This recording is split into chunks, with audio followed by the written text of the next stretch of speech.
Okay, so part 2 of systems of equations, and we can do this with inequalities as well. We're going to work on the elimination method. So we went over how to graph them and solve and how to do the substitution method. So let's go through the elimination method. For me, this is slightly longer, but for some kids, they actually find this way easier for them than the substitution method. So we're going to go through this, and then whatever works for you is what I tell kids to use.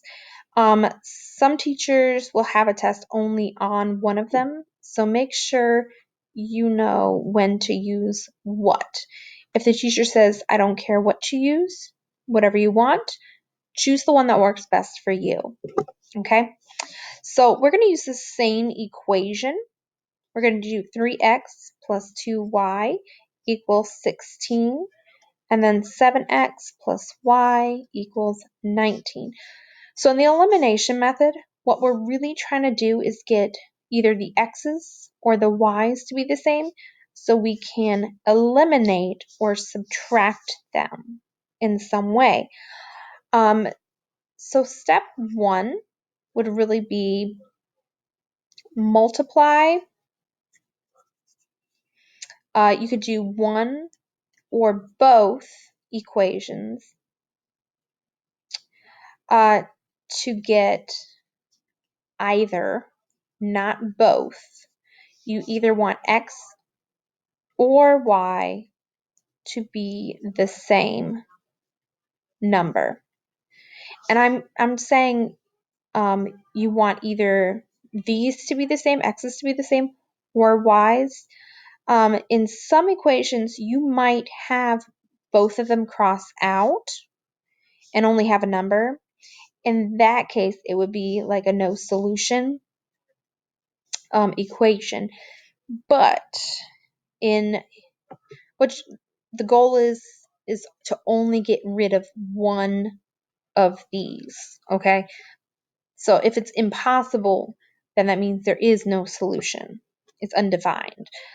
So that would be that there's many solutions. It's the same equation. Okay.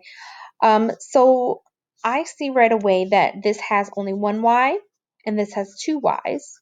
So that means the easiest thing to do is to multiply the bottom equation by 2, because if I multiply a y times 2, I will get 2y just automatically. So instead of putting my subtraction right here, I'm actually going to show you the multiplication here. I'm going to rewrite it down here. So I'm going to rewrite 3x plus 2y equals 16. And then I needed to multiply 2 times all of these because I wanted my y's to be the same. So I chose y. So I chose y to become the same. Okay, so 7 times 2 is 14x plus 2 times y is 2y equals 2 times 19. And remember, you have the scientific or the standard, whichever one you like to look at. Okay, and make sure you always clear it out. Sometimes these calculators from the computer don't always clear stuff out. Okay, so now that I have it like this, you're thinking, well, you just messed it up. There's bigger numbers now. Well, yes, they're bigger numbers, but now I can eliminate the y's and solve for x. Okay, so 3 minus 14, so clear, 3 minus 14 gives me that negative 11. And remember, in the last lesson we did the substitution, there's a lot more steps involved to get to negative 11. So now let's try 16 minus 38, which is negative 22. And again, I got really quickly to this answer, whereas in the previous substitution method, there was more steps. But like I said, I prefer the substitution method than the elimination method. So you just have to figure out what works best for you. So right there, I'm dividing by 11. So negative divided by negative is positive. 22 divided 11 is 2. So right there I have x equals 2. Okay, now I forgot to write those steps down as I was talking. So step 1 was to choose either x or y to be the same, and you multiplied it. Step 2 would be to subtract the equations from each other.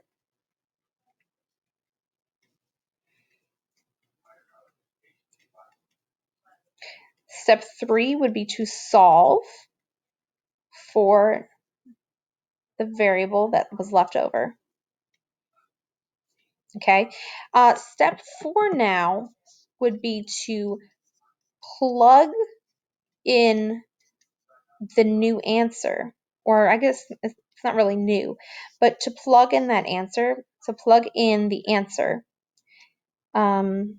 x equals or y equals, whatever number it is, into an equation, or not into an equation, into the other equation.